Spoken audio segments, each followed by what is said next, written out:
benn tënkin la rek ci li ñuy tuddee coronavirus. D'accord. Corona, oh, coronavirus, COVID-19. Ay, no, nasulu loxo yi di set, nasulu kër yi set. Alors, je m'appelle Amadou Sylla, donc je suis le coordonnateur, le président coordonnateur de l'association SOS Casamance. SOS Casamance, donc une association basée dans le 18e arrondissement, donc au quartier de la Goutte d'Or.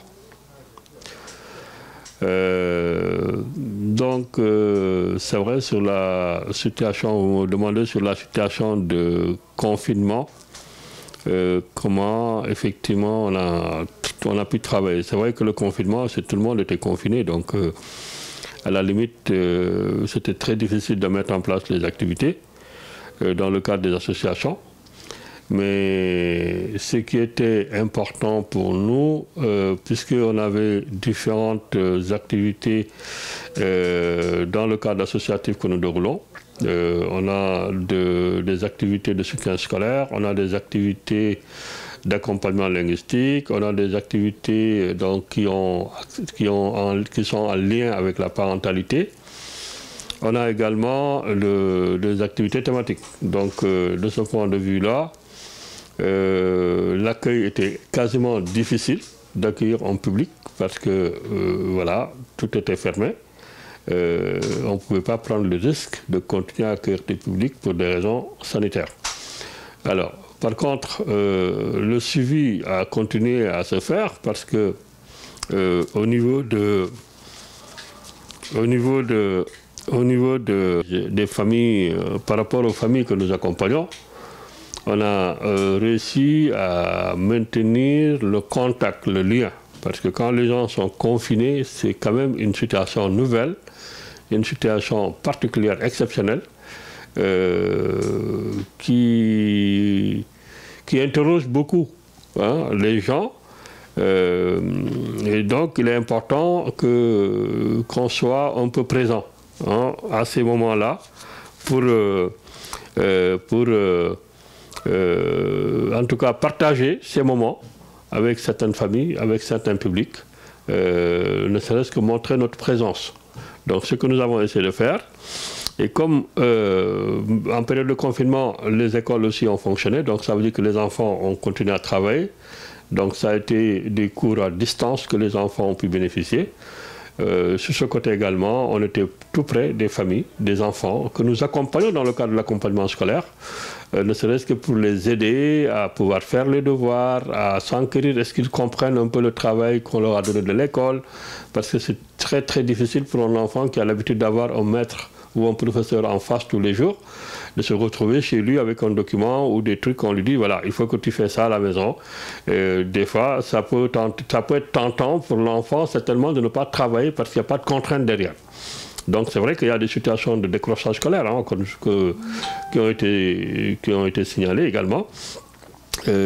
Mais ce qui était important, c'est que le soutien scolaire a pu quand même se faire d'une certaine manière à distance, avec avec une assistance téléphonique et au besoin une assistance en visioconférence, parce qu'en fait nous avons des personnels, des jeunes, des étudiants que nous avons mobilisés qui en fait participent effectivement à cette activité de soutien scolaire. Donc c'est avec ces étudiants-là, puisque c'est des jeunes étudiants, donc ils sont trop dans ces nouvelles technologies, donc ça n'a pas été quand même difficile pour eux, en tout cas, de suivre des élèves que nous suivons. Et donc finalement, globalement, ce n'est pas la totalité des élèves, mais globalement, il y a une bonne partie des élèves qui ont été suivis. Et je crois que ça s'est très très très bien passé.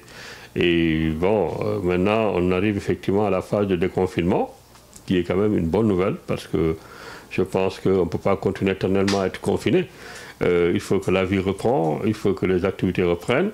Et donc, sur cette phase-là également, on a vu quand même une envie très très forte des Français, des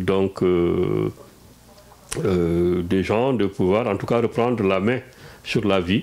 Donc là, c'est la première semaine, nous sommes dans la deuxième semaine, donc, mais ça va très très doucement, mais sûrement en respectant effectivement les consignes sanitaires qui me paraissent très très très importants, parce que jusque-là, le virus existe, donc on ne l'a pas combattu. Jusque-là, la transmission, les modes de transmission qui ont été évoqués effectivement sont de vigueur. Donc ça veut dire qu'il faut qu'on soit très prudent. Et c'est pour cela que, bon, vous me voyez aujourd'hui avec peut-être un masque qui d'habitude je ne l'ai pas. Donc il y a des gels à mettre en place, il y a tout un truc à mettre en place. Donc c'est assez compliqué. Donc on va continuer effectivement d'accueillir le public, mais ça va être vraiment avec des effectifs très réduits. Également avec la possibilité de continuer à suivre certaines personnes à distance.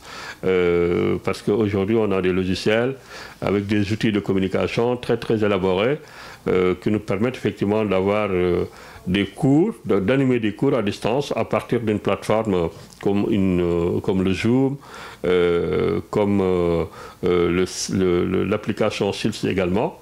C'est aussi une application, il y en a plein d'applications comme ça qui sont quand même très très intéressantes, donc des logiciels qui nous permettra effectivement de continuer à accompagner toutes ces personnes qui sont dans le besoin et qui méritent effectivement d'être accompagnées. Et je crois que ça va être les grands défis auxquels effectivement on va faire face, parce qu'aujourd'hui le changement de comportement s'impose. Ça veut dire qu'on ne peut plus faire comme on a l'habitude de faire, on est obligé de s'adapter. Et donc de ce point de vue, je crois qu'on prend effectivement toutes les dispositions qu'il faut pour qu'effectivement le service puisse continuer comme ça l'a toujours été. Voilà. Je suis de nationalité sénégalaise, d'origine sénégalaise, donc je vis à Paris. Donc je suis coordonnateur des programmes, président, mais en même temps coordonnateur des programmes au sein de l'association SOS Casamance, qui est basée à la Goutte d'Or, dans le quartier de la Goutte d'Or, dans le 18e arrondissement de Paris.